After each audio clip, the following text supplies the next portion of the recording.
Hello and welcome to my smudge brush explanation little video here. First off, thank you for purchasing this, if you did, and I hope that you get a lot out of it. I just wanted to walk through the 19 brushes that I use the most in my illustration and concept work. Let's walk through these here. First off, I guess I want to start out with my favorite, which is this one. This is a brush I made probably, I would say, going almost probably 15 years ago, maybe even 16, I'm not sure. But I made this brush in this weird shape, and I played with the rotation and the scattering and stuff, and I realized as a smudge brush it gets such a cool result. Over the basics, I just want to tell you, especially if you're a beginner in Photoshop, the smudge brush, it's right here, and you've got these options: the blur tool, the sharpen tool, or smudge tool, and this is the smudge tool. In the new version of Photoshop CC, the R is automatically set as a hotkey to ruler or something like that, or rotate, and I go into edit preferences. Where's the keyboard shortcuts? Here we go. I go into keyboard shortcuts and I go and I change that back to R, because for about 20 years it was the R button was the hotkey, and so I go and change my smudge tool to the R for, so if you go here, for smudge tool. And so yeah, this is a really cool one, and it's got very sharp and dramatic kind of edges that it kind of can push. And if you see my settings, I always have it set to 99. If you set it to 100, it does something. So it's been a while. It's obviously it's way more aggressive and drags things out more. I like to set this one to 99, and it just leaves a little bit of that bleed left.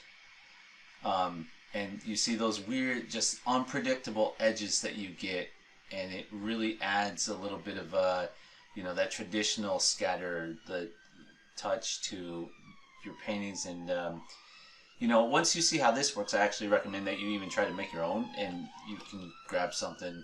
But I love the drag that this does. You can also drag this one down, usually about 35% is what I find, and you get a nice little rub. And oh, I do not know. That's a weird video. Oh, sorry, that's a video card setting. I'm getting this new bug with Photoshop, so yeah, this one gives a nice rub. Okay, so that's that one. And now I'll just walk through these. This one, as you can see, it's a big, just scratchy lens almost. And I'll bump this back up to 99. I do say that I recommend that you keep all of these settings at 99 for these smudge brushes are the best. I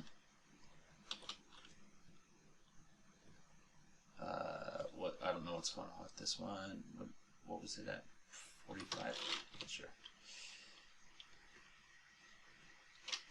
Sorry, I don't know why this is.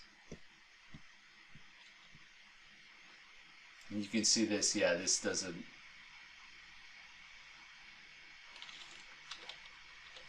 real, like, smudgy, traditional oily look.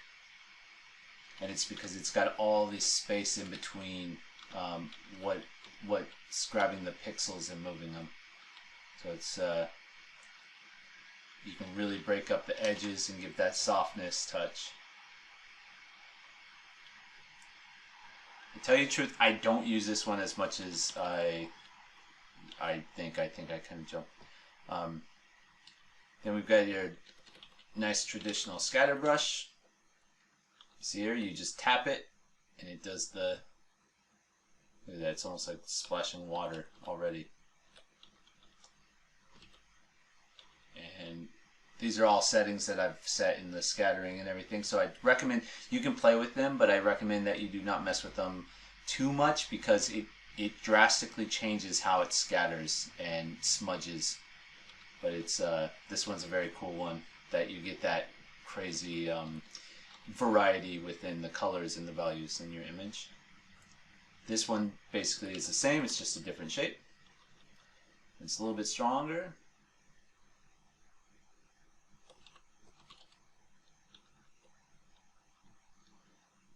And this is another one that is, yeah, exactly the dots, just kind of gives that variety if you're looking for that to break up any sort of edge. And we have the square, which is always kind of good for when you want to go into some sort of I don't know, like just, yeah, give that slight touch of detail that isn't really there, but if you zoom out, you kind of see it. It's cool. And if you blow it up, if you make it really big, you take this and you just do this and let's see what happens. And this is something I do sometimes. You get this wildness, which is pretty cool. I'll just give it a little tip. I know this isn't really a tutorial, but if you take another layer on top and you put it on, like, we'll just say screen or overlay, put an overlay layer on top, and then you do this, you just get like some wild effects, and yeah, it just does some cool things that you can play with, and maybe, you know, it might spark just some other ideas.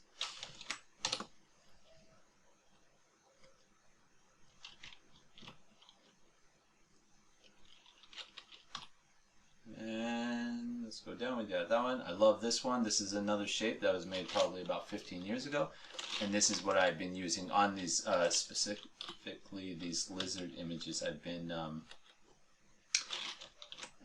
using these, and it just, you get that nice little, like, say if I wanted to draw patterns, like he's got patterns in his scales, you know, on his skin, you can just draw that in with this smudge brush, and it just kind of gives that uniqueness and kind of like accidental detail. It's cool. Yeah, I love this. I love this one. I use it actually so much. Just tap, tap, tap. Tap, tap, tap. I want to show you is the Richard Schmid one, which is this one. I made this one about 11 years ago when I bought a Richard Schmid landscaping book, and I saw that there's a texture that you get from painting on oil, an oil canvas, I mean, and it's almost like that, you just kind of get that look, and you can go along the edges, and this one's really great, and I use this one in a lot of my illustration work and book covers, etc. And I love this one, and yeah, so I've been using it for 11 years now, and I just always, sometimes I forget about it, and I'm like, damn. It's cool. See, and then we have this one, which is a little bit wild. You can see that it's just little shapes. And this one isn't so much for smudging, but it's a great scatter brush. So if I use it, yeah, exactly, as a brush, look at this. This is really cool. Boom, boom, boom, boom, boom, boom. You just get that like that noise when you want that noise, and you know, it's almost like a light snowfall or something. It's really cool. And then you can come over here and turn on the color dynamics and foreground, background colors. So if we change that to like this hue here, then this is this, it's going to jump back and forth from the foreground color and the background color. Yeah, I love that brush. But the rest of them are pretty much just for smudges. Same with this. This is a soft one. If you can even see it.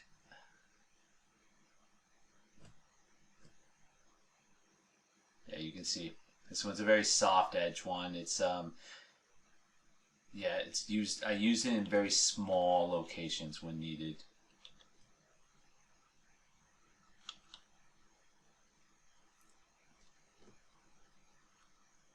This one's an excellent one that I use consistently, especially when I'm working on a new canvas and a new image. And you can see that in the video example, like where I just start smudging stuff together.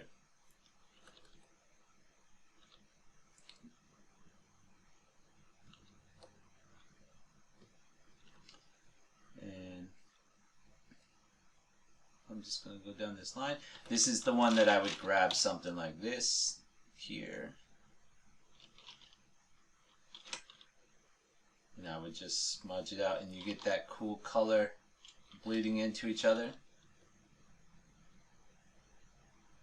You draw out that edge, and you get that nice uniqueness and something that draws the eye and makes it, you know, people curious about that shape and how you made it and that edge, which is what kind of makes images appealing in illustrations.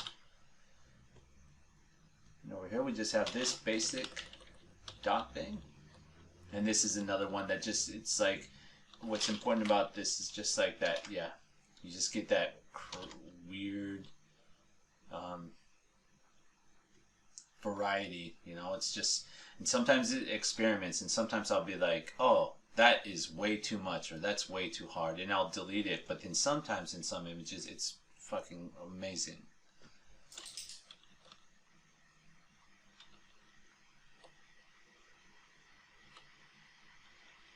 And it does things that you wouldn't predict, you know?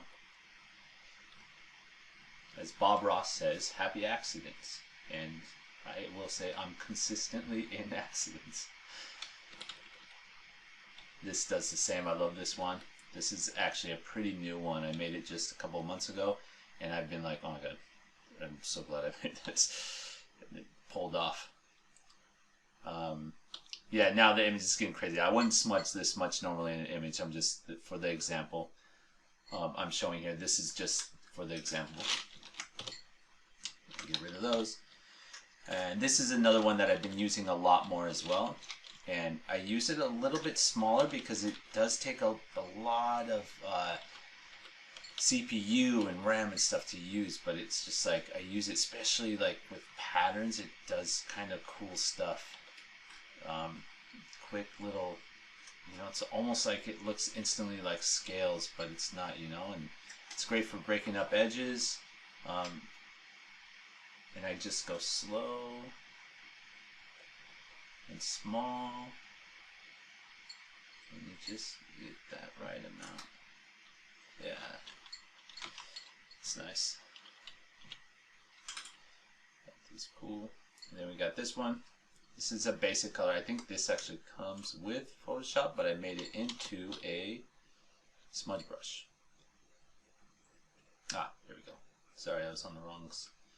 And you can see this. This is a great one for adding that extra bit of texture and, you know, making, once again, your image and your illustration unique on where you choose to use these and what surfaces and what you're trying to describe. So always thinking about that is pretty important.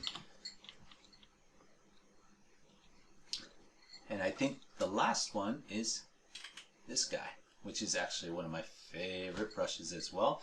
This is one that I learned how to use ages ago. I will definitely say I've had this as another one that's probably 15 years old.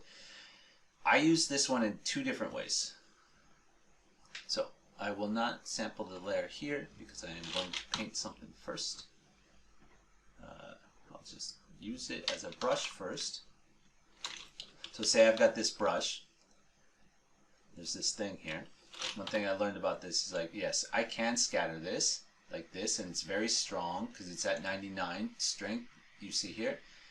And it bleeds it in, bleeds it out. You can kind of play with that. And look at these wild shapes you're getting, and strong edges, soft and crisp, and you know, it's just very appealing on where you decide to use this. But this is the cool thing. This is my watercolor brush, and the reason is when I drop it down to 35%, it bleeds out. So when you, for instance, when you're doing a black and white image, I'll desaturate this all the way down. We make this almost into like an ink wash image. Just punch the right? Then this almost starts to turn into like an ink, and you can make it almost like it's bleeding. You see that? Like it's a watercolor or ink wash. And I love this brush, and I use it a lot with illustrations and anything I want to get that crazy, that cool, crazy water effect. Yeah. So there's an example.